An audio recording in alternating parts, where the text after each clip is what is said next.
Hello everyone. Today's lecture is about differentiation and its applications.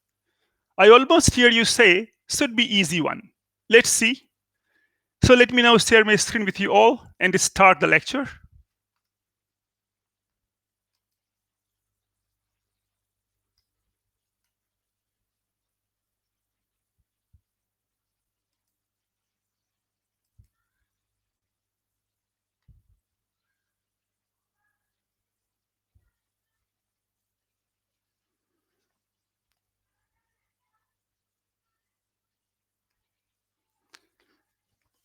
Okay, so the first problem that I take up is the one that will use the definition of differentiability to determine functions using, say, some functional equation. These kinds of questions are quite common in JEE, both advanced and mains, and a certain care is needed to deal with it. So let me take my first example. So the problem reads that if R to R is a function and f of x plus y over 2 that equals f of x plus f of y over 2 for each xy that belong to R, that's the hypothesis, and f prime 0 equals -1 and f0 equal to 1, I want to find f of 2. So let me first tell you something special about this problem. See, this is called functional equation, means that the function satisfies this functional equation and you have to determine the function itself or some value using this information. Now, let me sound out a word of caution first, that you will find many books also, they start like, that is, they write f of x plus y over 2 is f of x plus fy over 2, and you will see something like differentiate with respect to, say, x. So they'll write f prime and x plus y over 2 and then 1 and by 2 and all those things. This is certainly wrong, so please be warned. The trouble is that the function is given to be differentiable at just a point 0. We don't know or can't infer immediately that because of this, f must be differentiable on whole of R. So unless I know that, it is not legal. I can't. Even if it gives me the correct answer, that happens because the function itself, the answer itself, happens to be differentiable. They are basically good functions, so you don't run into trouble. But please avoid it. This is one thing very, very conceptual. So first of all, it is given that f is differentiable at one point. So let me try something bold. Let me try that using this information, if I can deduce that f must be differentiable on all of x, and maybe that will give me the answer also. So I'll write like that. I will consider this quotient limit h tend to 0 f of x plus h minus fx over h, that is the definition of differentiability. So it is f prime x. So it is provisional. This is provisional, means I have not yet proved that this is differentiable. So I'm saying this, the way to write is this: if it exists, we will come to know in a while that this limit indeed exists, and so I will say that this must equals f prime x. So let me calculate this limit. Before doing so, what we do, that we will try to reduce this functional equation to some different form, which might be good to work with, good to manipulate. So what I write, that I will change x to 2x and y to 2y. So I can do it here. Change x to 2x, y to 2y. They are still real numbers. That does not change functional equation. And you get f of x plus y is f of 2x plus f of 2y. Let me erase this and write again for your benefit. So this is f of 2x plus f of 2y over 2. Let me read it as that f acts on two numbers joined by plus. So you you give one number, you give another number, pair of numbers, and what it will do, it will double the argument and then add it up and take the average. So we interpret it like this. These kind of things are often good to rewrite or arrange your work such that you get there in the minimum possible time to the answer. So using this, I'll write limit of h tend to 0. This is already f is a pair of sum of two numbers x and h. This x I can write very creatively. Let me change the pen so to force the point. Write x plus 0. It's hugely important. You will, if you compare other solutions where you might have seen, or you check, none of would do like this. This will be real advantage. So now I'll go back to the same pen. So f of x plus h minus f of x plus 0 over h, limit h tend to 0. Now my definition says f of something plus something means f of a plus b, that equals f of twice of a plus f of twice of b over 2. So I can write f of 2x plus f of 2h over 2 and do the same with x and 0. So you end up with f of x, f of 2x plus f of 0, 0 is 0, and over 2 upon h. And this again rewrites as limit h tend to 0. Something curious happens. f2x goes away. Good.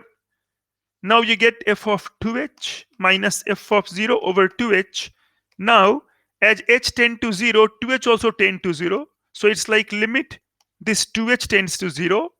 And you have got f of 2h minus f of 0 over 2h. And this is precisely the definition of differentiability at origin at 0. So we say that this expression is nothing but f prime 0 if that exists, and it is given that f prime 0 is negative of minus 1, means f is given to be differentiable at origin, and what is more, the value also is given to be negative of 1. So with this in mind, we go back and we come to our calculation again, and we write this is negative of 1. So indeed we have proved that f is differentiable, and f prime x that equals negative of 1. Now we are good. We know that if differential coefficient or derivative is constant, it's a linear function, you can simple integrate. So we write f of x equals minus x plus lambda, where lambda is some constant. You are also given f of 0 equals 1, and that tells you that lambda also equals 1. So you have got f of x is 1 minus x. So function is getting determined, and I want to find f of 2. So if I want to find f of 2, that becomes negative of 1. So let me just quickly go through what I said, that what we did, that this was given to be the functional equation. So if function f R2 satisfies this functional equation for each pair of numbers which belong to R, f prime 0 is negative 1 means f is differentiable at origin, and what's more, the value is given to be negative of 1. F of 0 is 1. Your goal is to find f of 2, or for that matter any other thing. Nothing special about 2. So first of all we expressed this functional equation in a good form, usable form, that I wrote x changed to 2x, y to 2y, and so I get the same equation read like this, that f of it acts on a pair of numbers.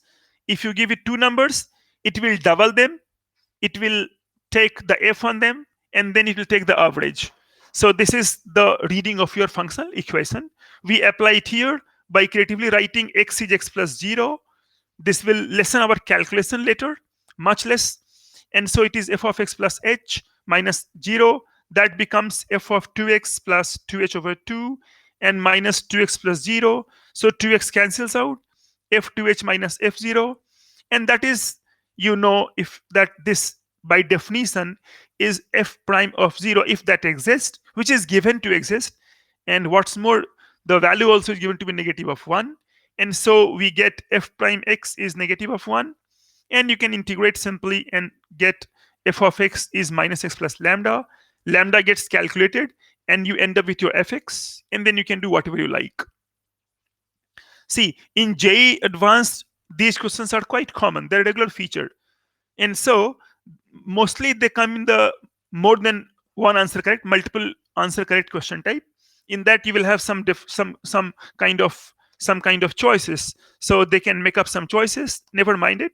They can make up some choices that f is differentiable at all x, f is differentiable at all x except these many points, or the value of f happens to be this.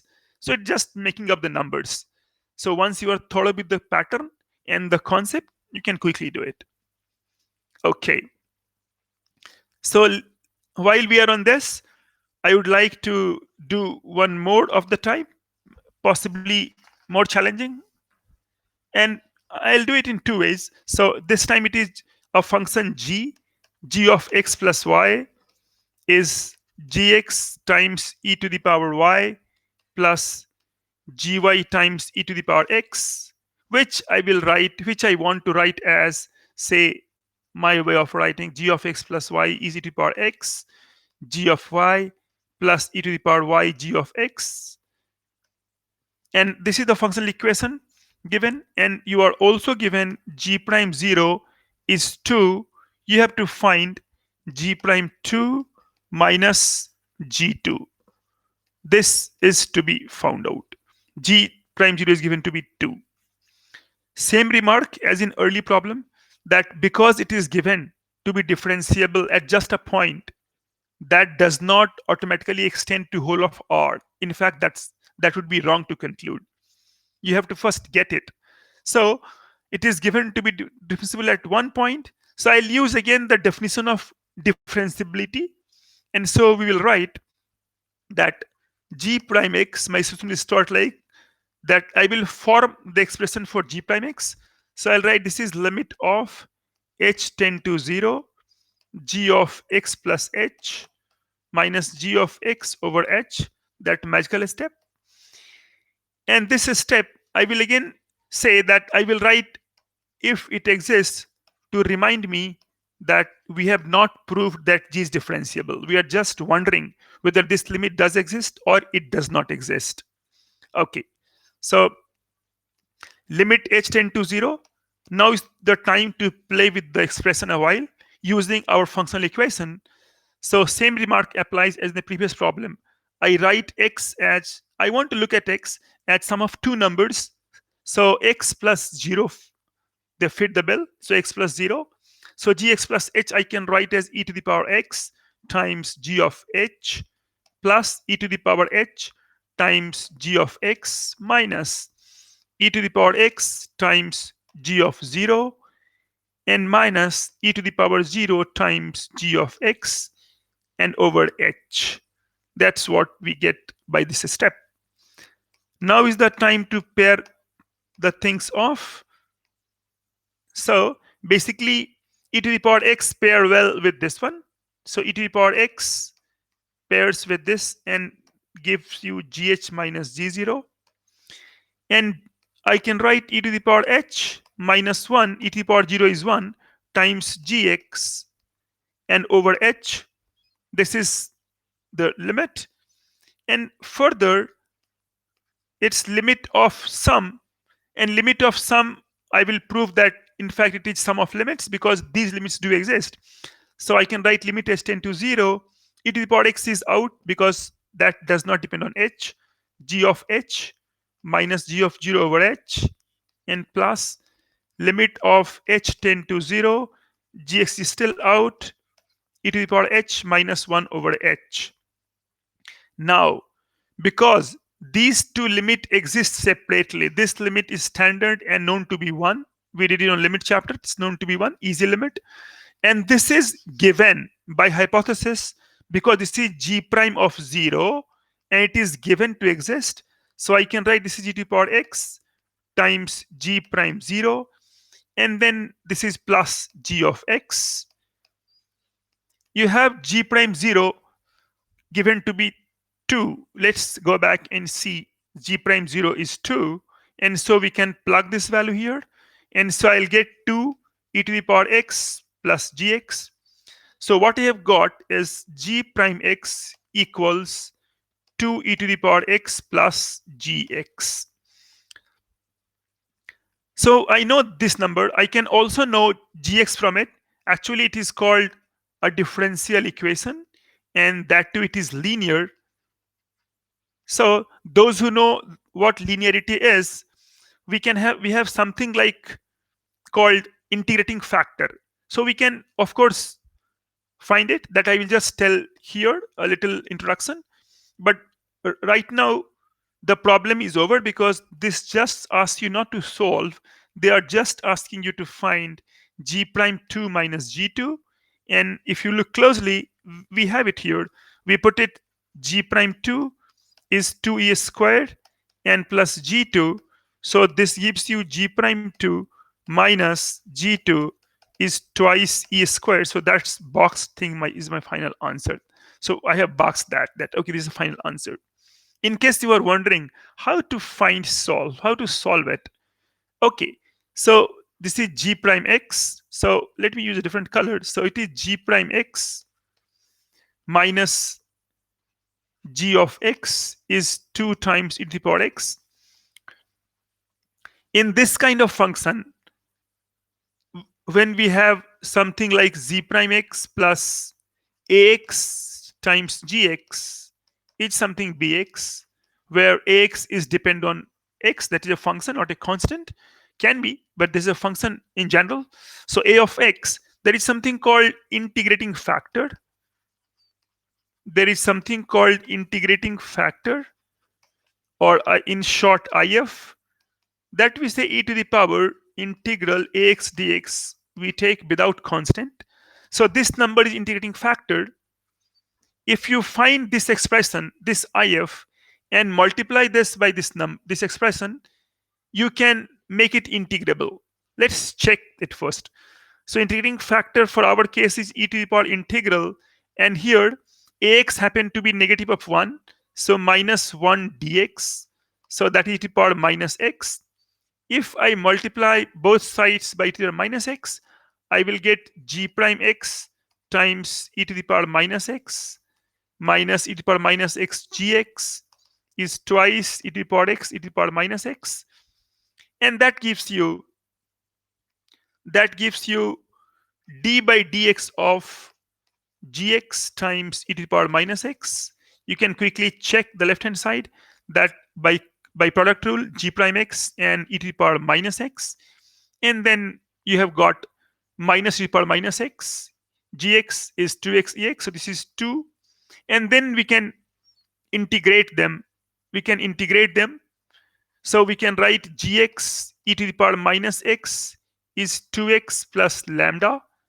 And so your gx happens to be e to the power x times 2x plus lambda.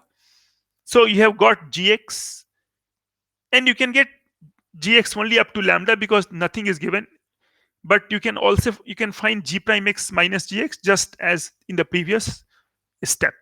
So that tells you how to determine the function itself. Okay, so it's a remark is in order. I can also do something interesting. Instead of solving with g, I can work with some other function. Some of you might have noticed that our equation was g of x plus y is e to the power y gx plus e to the power x gy. Now it's like e to the power x is appearing, e to the power y is appearing. If I divide by e to the power x plus y, obviously on both sides,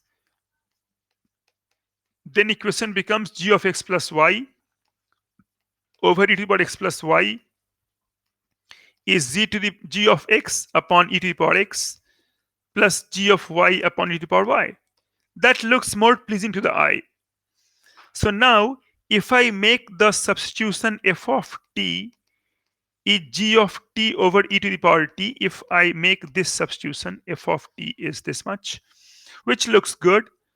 So my equation becomes f of x plus y is f of x plus f of y, a very simple and basic functional equation.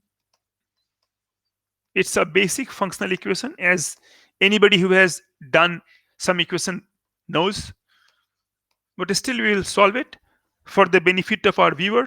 So f of x plus y is fx plus fy, and again, because g is differentiable at 0 and e differentiable at 0, it is the product or quotient, same thing, product of two functions. So f is also differentiable at 0. So f inherits the property of differentiability at origin from g itself, and it is composed of e.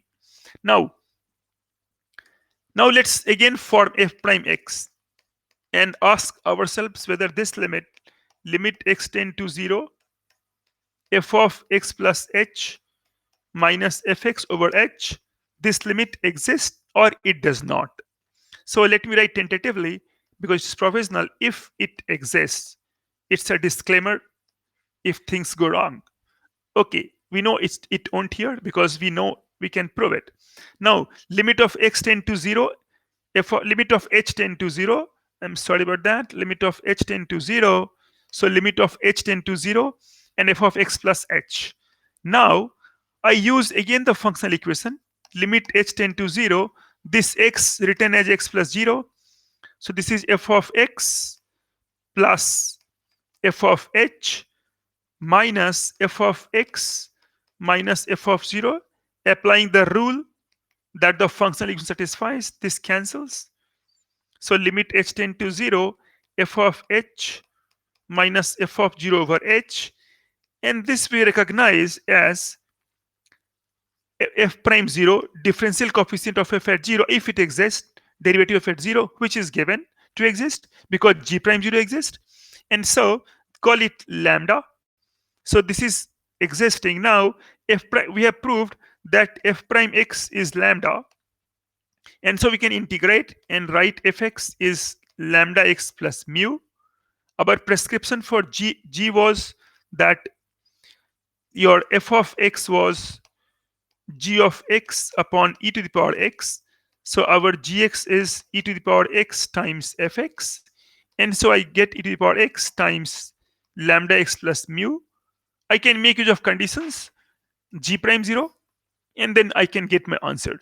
So just look at how cleverly we deduce that. We also learned one more thing, that if f r2r is a function satisfying this functional equation and it is differentiable at one point, it means it is differentiable at all. Quite a leap. So because of this form of the functional equation, you are finding that if f is given to be differentiable at a point, then f can be shown to be differentiable at all points on whole of R. That's amazing. Sometimes you are asked question on this aspect also. There is nothing specific about 0. Any point could have worked. Even if I say that let f be a function satisfying this functional relation and differentiable at 0, then of course you can prove that f itself must be differentiable at all points.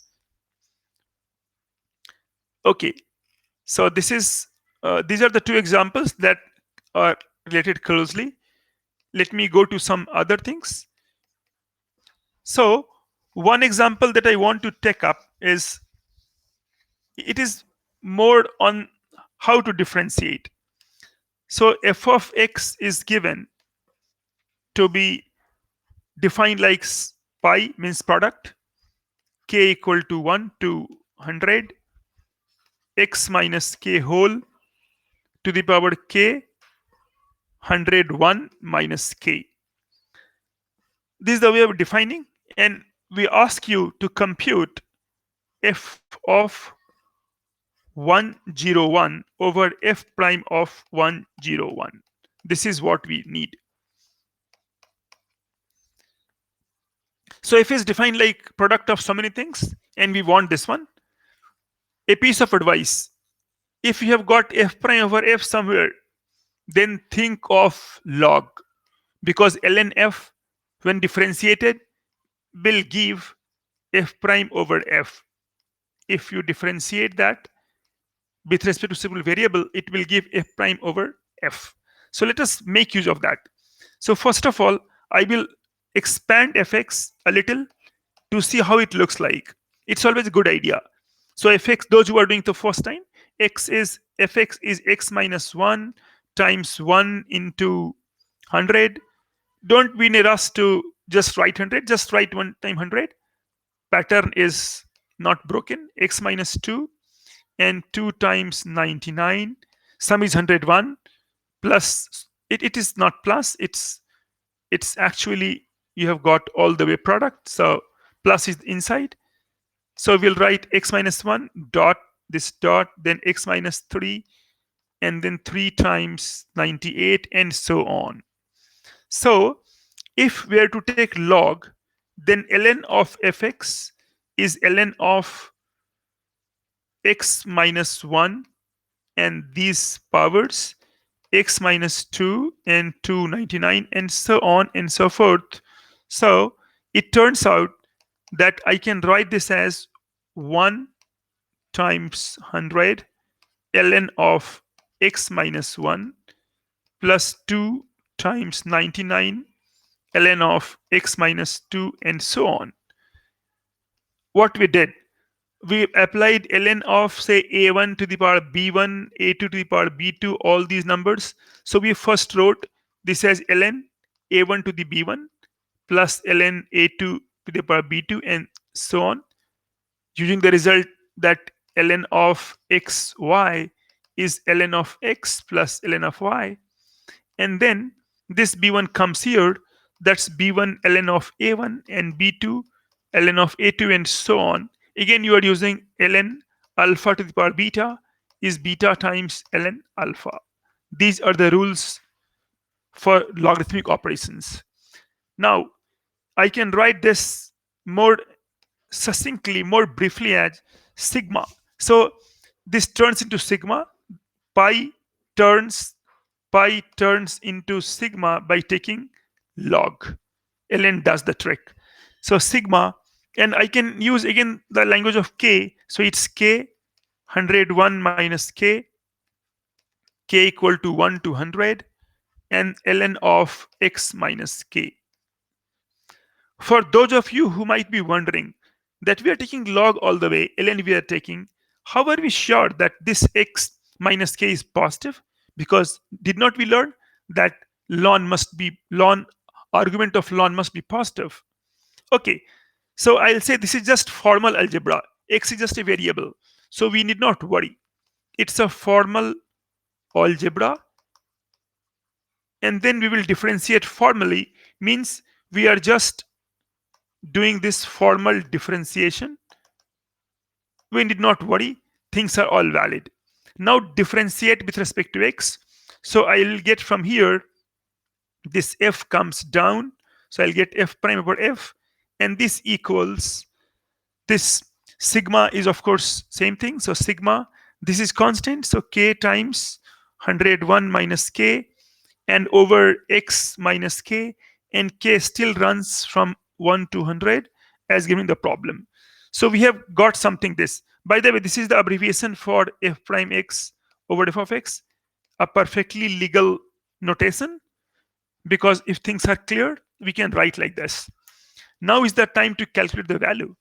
So if I want, so I will plug x equal to 101, I'll get f prime 101 over f 101 equals, when I put 101, then we have f 101 we want to check. So I think it is not 101, it must be 100,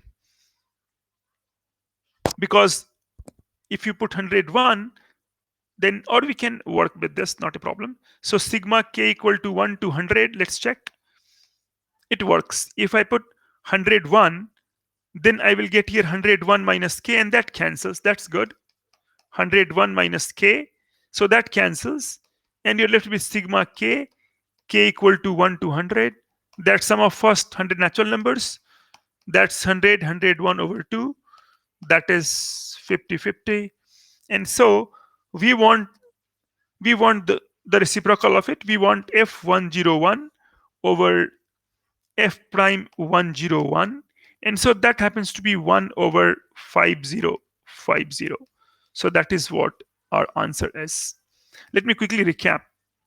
So, so what we did is the first step was that given something like this pi, the product. So we went from product to sum. If you go from product to sum, then obviously log will do the job. So we take ln on both sides. That was the crucial step. Once we take ln on both sides, then this pi converts to sigma, and after sigma we are writing this one, f prime over f, and then we are writing just the value of it, 101. Things cancel out because they're arranged like that, and we are left with a simple summation series, and we get our answer.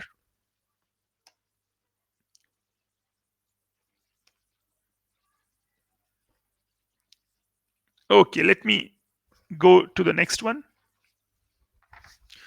Now the next one is little about that how you can plan things. Say it is given that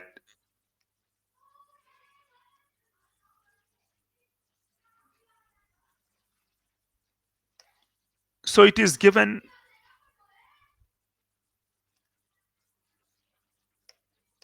let me erase that and then okay. So square root of 1 minus x square plus square root of 1 minus y square, that is given to be a times x minus y, and I give you x is not -1 and +1, -1 and 1. And so you want to prove that, so you want to show that dy over dx equals square root of 1 minus y square upon square root of 1 minus x squared. This you want to show. This is a tricky problem because if you simply differentiate using implicit, what is called implicit differentiation. Let me recall explicit and implicit, they are just the opposite words, antonyms, explicit and implicit. If you write y equal to say x square, it is explicit. But if you write y sine x by y equal to lambda, it's implicit, means I cannot write y in terms of x. Here I can. So if I can express y in terms of x, I will say explicit. If not, I'll say implicit. So I cannot solve for y, that's too messy. Lot of radicals are there. So never ever think of it. But then I can differentiate always implicitly, implicit differentiation, that I can do. But I would avoid that. That will be quite costly here. So the alternative is this. What does root 1 minus x square reminds you of? What does this reminds you of? I would say trigonometry. Don't you think x is sine theta or cos theta will work? So what I'll write that I will say that for each x and y, so for each x that belongs to -1 to 1, even including or not does not matter. Here x is not 1, so we can write x element of -1 to 1, but it is valid. There is always x equal to sine of theta, where I can write that minus pi over 2 less than theta less than pi over 2. I will use this for this. If it is equality, we can use equal to also. So it just says that for each x that belongs to this interval, I can associate some theta, in fact unique theta, such that x is sine theta. That's precisely we do when we define inverse trigo function. And so inverse trigo function, we write theta as sine inverse x, and this is called its principal branch, minus pi by 2 to pi, both included. Okay, so now once it is there, I can rewrite my expression. So it will become a square root of 1 minus sine square theta plus, similarly, I can also take y as sine of phi, with phi also belong to minus pi by 2 to pi by 2. I can include equal to, does not matter. And so I can write 1 minus sine square phi is equal to a times sine of theta minus sine of phi. Now this is modulus of cos theta, but because theta belongs to minus pi to pi by 2, so fourth quadrant and first quadrant cos is positive. This really is good. It saves you a lot of work. It just cos theta, simple cos theta. And similarly, cos phi. So we get cos of theta plus cos of phi is a times sine of theta minus sine of phi. Now apply cos c plus cos d. So 2 cos c plus d over 2 cos c minus d over 2 is a times 2 sine c minus sine d. So sine of c minus d over 2 cos of c plus d over 2. You must remember exactly cos c plus cos d and sine c minus sine d. In exam, you don't have time to derive that. Now, 2 cos theta plus phi by 2. So we can cancel something on the both sides, cos theta plus phi by 2, but you know that whenever you cancel things, it comes at a price, that this should not be 0. So I will write cos of theta minus phi over 2 is 2a times sine of theta minus phi over 2, and we are assuming cos theta plus phi by 2 is not 0. So let's investigate what happens when it becomes 0. That will throw some light on the problem more. So if this is 0, it means theta plus pi over 2 must be an odd multiple of pi over 2. So that's known. So 2n plus 1 times pi over 2. Because this number, cos of this number is 0, so this number has to be an odd multiple of pi over 2. So it's an odd multiple of pi over 2.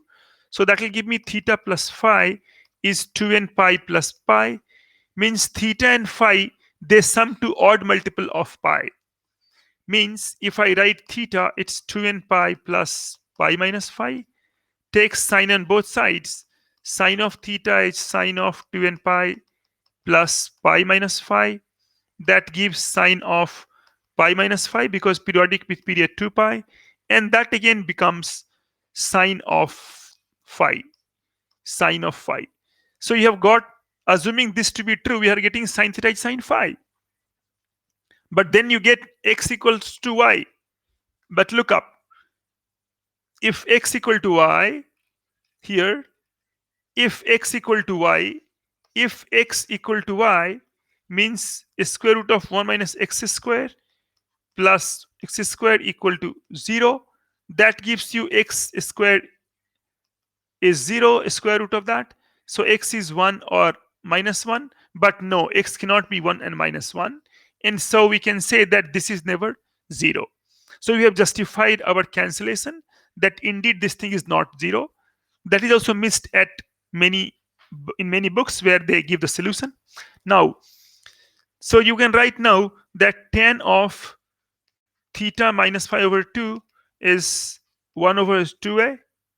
And so we can write theta minus phi over 2 is tan inverse of 1 over 2a, whatever that is. I don't care about the value. So theta minus phi is 2 times this expression. So just call it lambda. The whole thing, let's call it lambda. It does not matter what it is. We have divided by this, so this should not be 0. So that also we can deal. Now, theta minus phi is lambda. Now we are good. Your theta was sine inverse x. Your phi was sine inverse y equal to lambda. Now differentiate. So we'll get d of x over this minus dy over root of 1 minus y square. It is constant, so 0. And so we get dy over dx is square root of 1 minus y square and upon square root of 1 minus x square as we desired. So as requested, as desired, we got this expression. So in this problem, what you learned was that it is really helpful to go for trigonometric substitution, because sometimes they might be better than simple Doing it by bash means doing algebra and just killing it all the numerator and denominator. So that's not good idea. Means it will be horrible to differentiate this right away by doing 1 upon twice root 1 minus x squared times minus 2x and all those things. It can be done, it is doable, but the cost is too much. So this is purely elegant solution. So think of trigonometry if you have got an expression like a square root of 1 minus x squared or something like that.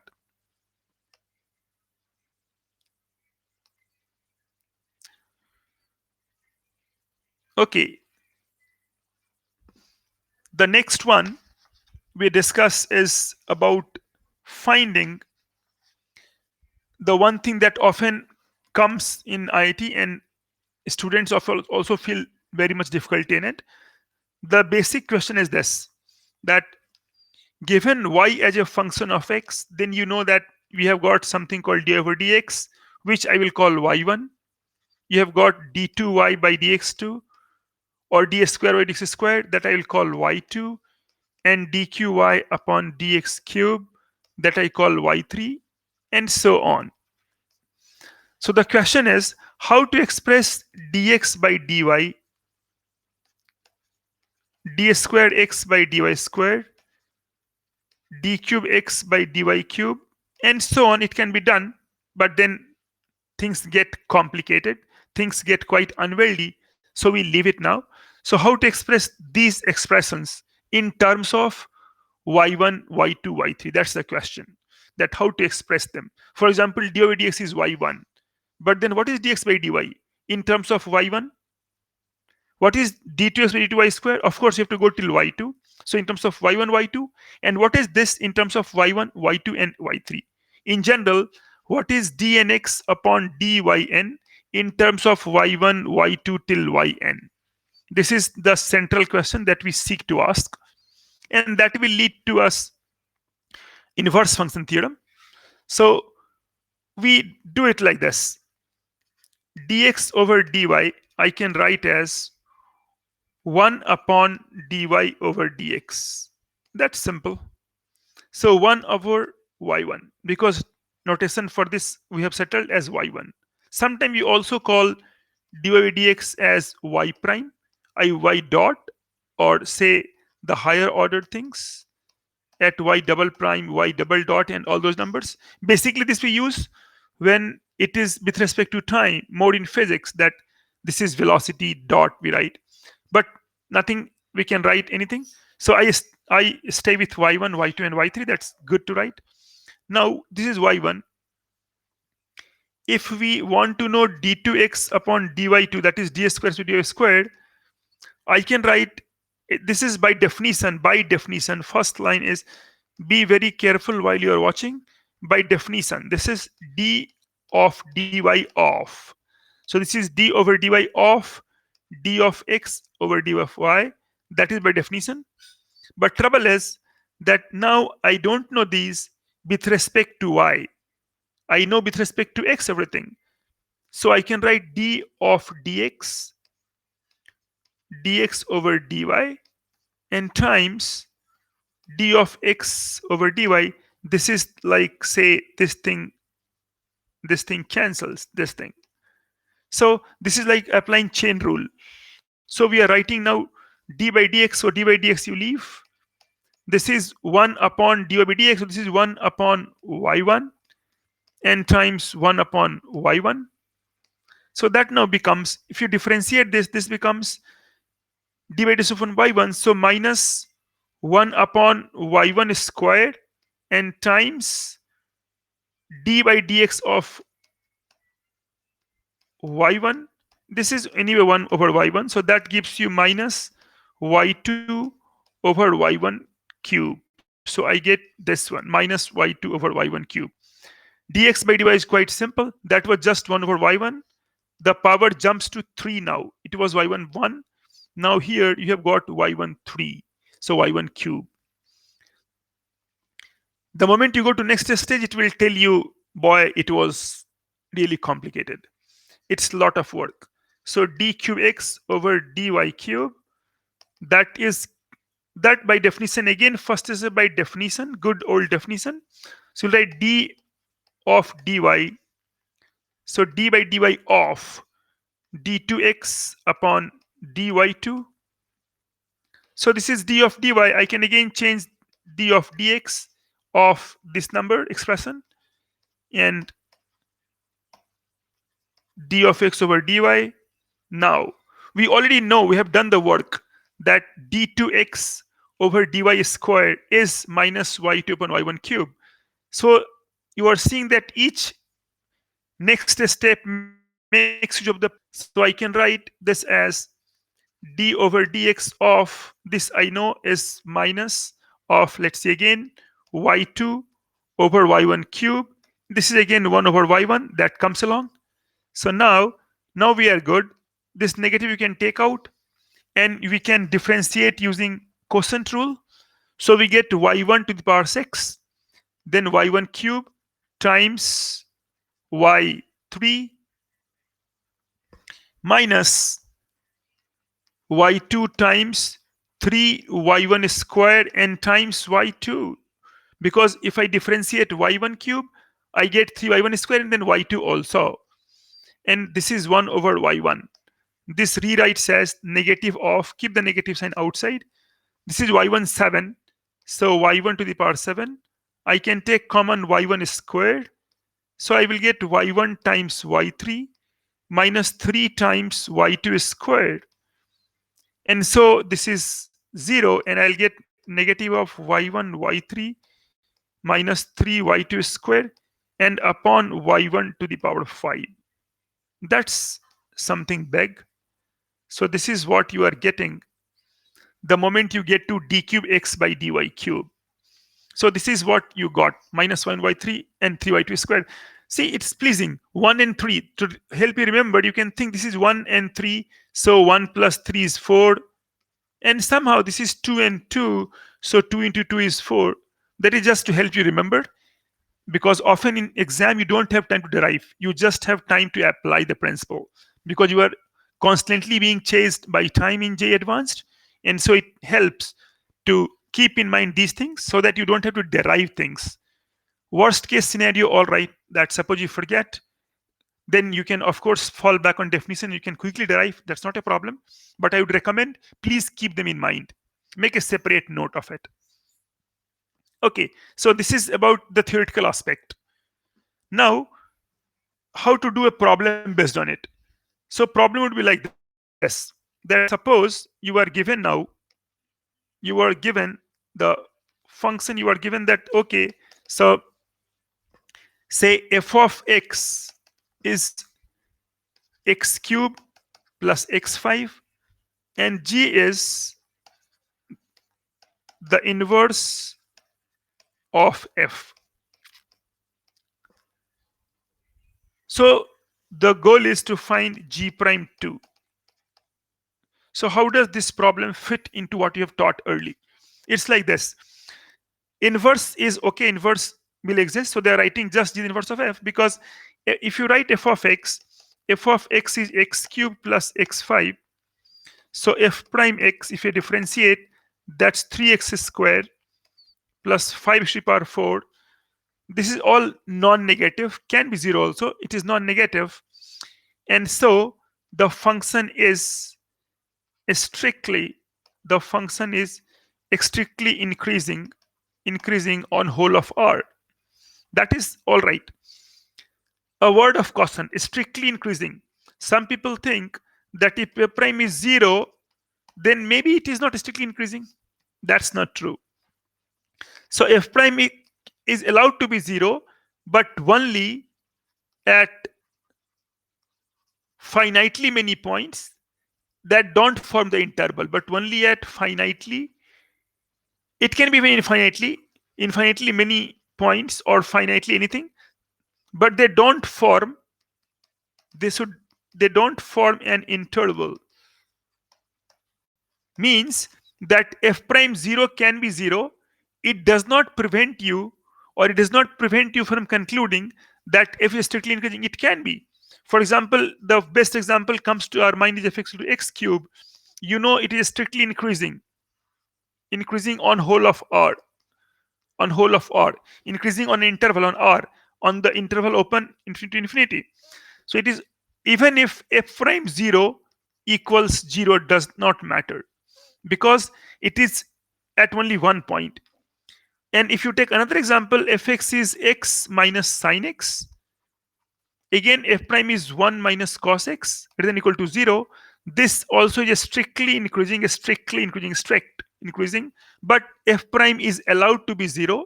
It is 0 at infinitely many points, all solutions of cos x equal to 1, but these points are what are called isolated points. They don't form an interval, and so we are good.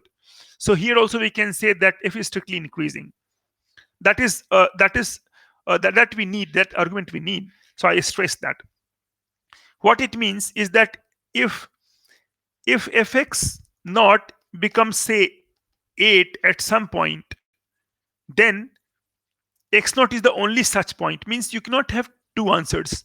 Means the number of x naught satisfying this is x naught is unique, because f is given to be, or f is found to be, by differentiating strictly increasing. That will be effective here. So here g is the inverse of f. I want g prime 2. So first of all, I will say that okay, I want g prime 2. So first, because g is inverse, so I know that f of gx, f composed with gx equals x. This is the identity inverse, because f times, it's like f inverse of x is x. F and f inverse compose and they give I. So this is the way of writing. Now I can differentiate using I'm sorry about that, differentiate using chain rule. So f prime g of x times g prime x equal to 1. So I will get g prime x is 1 upon f prime of gx. Now I want to rewrite using something. So what I will write, that I will take, say, x as beta, some number beta. So this tells g prime beta is 1 upon f prime, and I can write g as f inverse. So it is f inverse of beta. So we have found g prime beta is 1 upon f prime of f inverse beta. In fact, I would like to use another symbol. So let's take f inverse beta equal to alpha.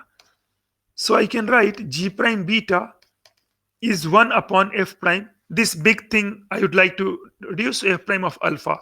Let's interpret.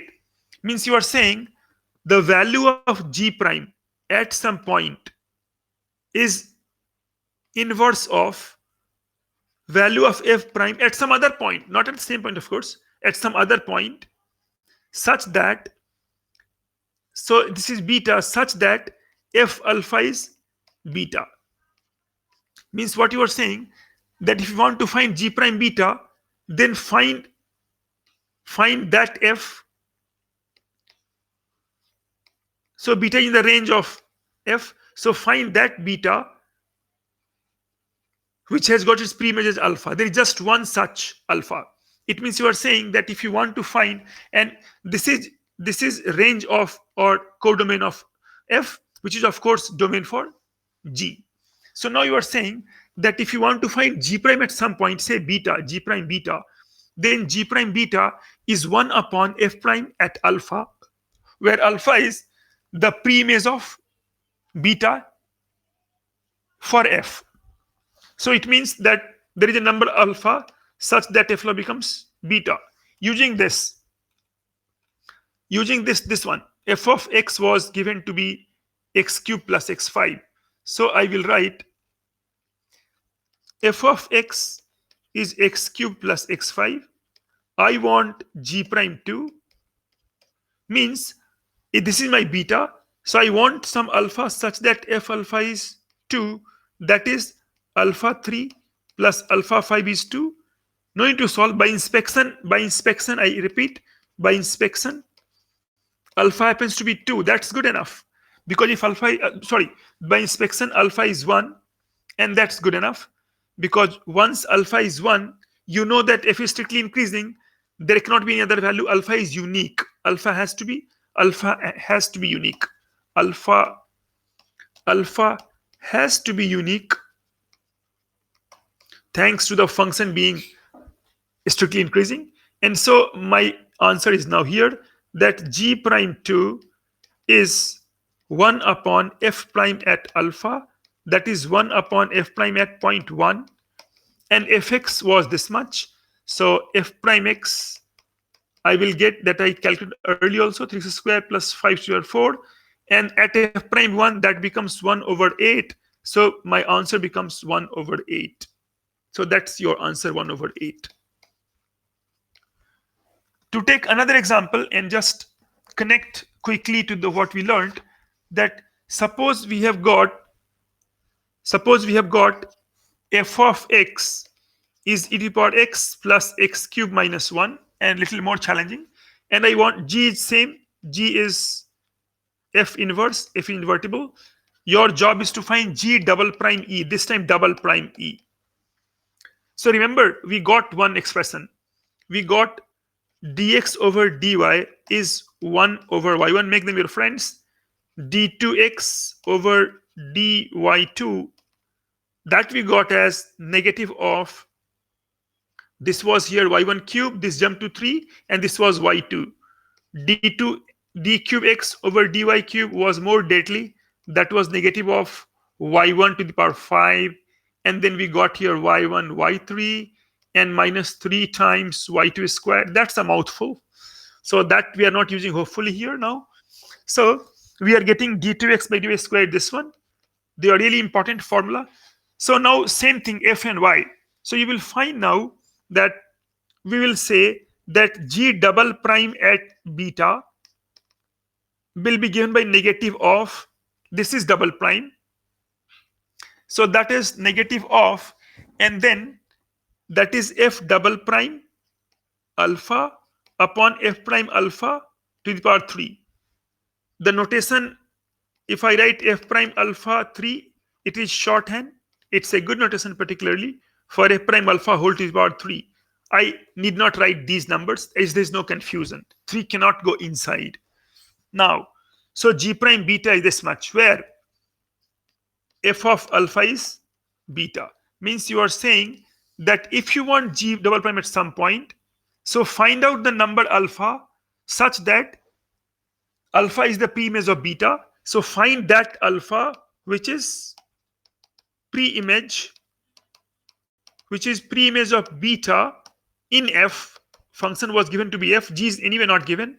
So that's the whole point. You can't find g, but that does not stop you from finding g prime or g double prime at certain points. That's the beauty of this function. And anyway, this was the first thing. This is what the basis of inverse function theorem.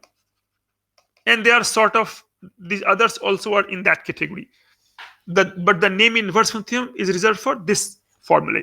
Now, so it means, I repeat, if I want double derivative, if I want second derivative of g at some point, say beta, then it is negative of f double prime upon f prime cube at some point alpha, such that alpha is the pre-image of beta in f. Means that f was somewhere here and alpha must be here, and alpha will send alpha will be carried to beta by the transformation f. And then these numbers I can calculate. So my f of x was given to be to the power x plus x cube minus 1. So I want f of alpha is e, that is I want that e to the power, I want f alpha is e, so I want e to the power alpha plus alpha 3 minus 1. If I put alpha equal to 1, then I get this cancels and I get indeed that alpha equal to 1 is the answer. So f1 equal to e.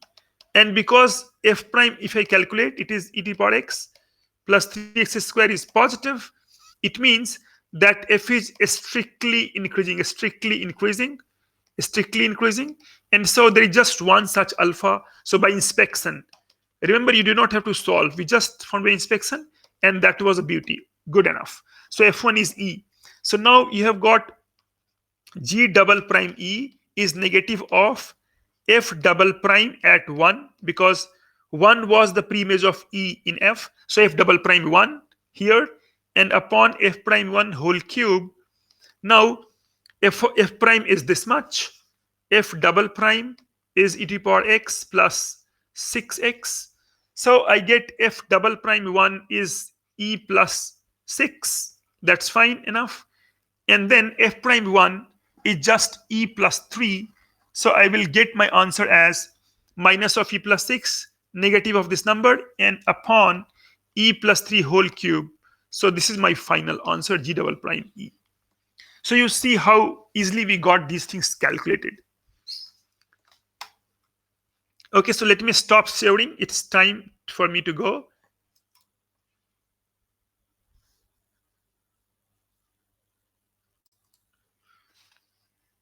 Okay, so that was all for today. And let's connect again day after tomorrow. Stay tuned.